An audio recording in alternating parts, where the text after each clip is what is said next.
Ang ika-16 na kabanata ng Ebanghelyo ni San Marcos. At nang makaraan ng Sabat, si Maria Magdalena at si Mariang ina ni Santiago at si Salome ay nagsibili ng mga pabango upang sila'y magsiparoon at siya'y pahiran. At pagkaumagang-umaga ng unang araw ng Sanlinggo ay nagsiparoon sila sa libingan ng sikat na ang araw. At kanilang pinag-uusapan, sino kaya ang ating mapagpapagulong ng bato mula sa pintuan ng libingan? At pagkatingin, ay nakita nilang naigulong na ang bato sapagkat yaoy totoong malaki. At pagkapasok sa libingan, ay kanilang nakita ang isang binata na nakaupo sa dakong kanan na nararamta ng isang damit na maputi at sila'y nangagitla. At sinabi niya sa kanila, "Huwag kayong mangagitla. Hinahanap ninyo si Jesus, ang Nazareno, na ipinako sa krus. Siya'y nagbangon, wala siya rito. Tingnan ninyo ang dakong pinaglagyan nila sa kanya. Datapwat magsiyaon kayo.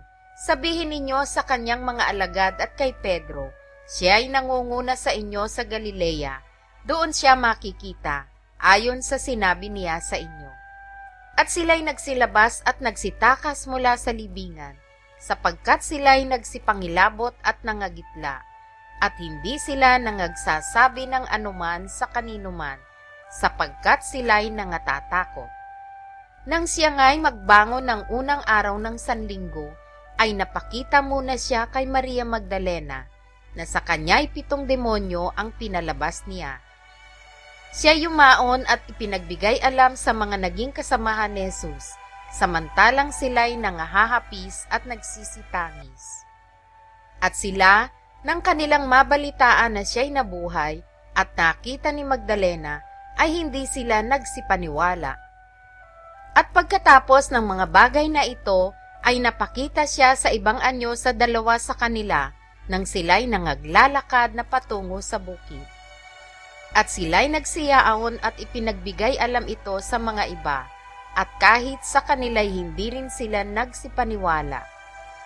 At pagkatapos siya'y napakita sa 11, samantalang sila'y nangakaupong nagsisikain, at pinagwikaan sila sa kawalan nila ng pananampalataya at katigasan ng puso, sapagkat hindi sila nagsipaniwala sa nangakakita sa kanya pagkatapos na siya'y magbangon.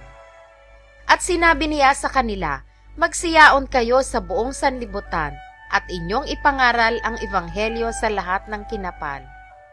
Ang sumasampalataya at mabautismuhan ay maliligtas. Datapwat ang hindi sumasampalataya ay parurusahan. At lalakip ang mga tandang ito sa magsisisampalataya.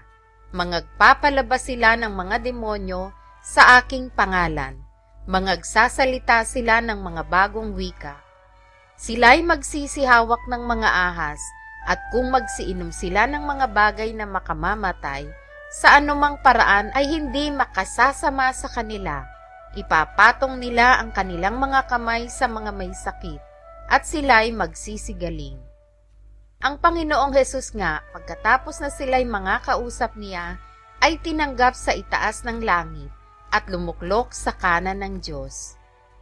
At nagsialis sila at nagsipangaral sa lahat ng dako, na gumagawang kasama nila ang Panginoon, at pinatototohanan ang salita sa pamamagitan ng mga tandang kalakip. Siya nawa.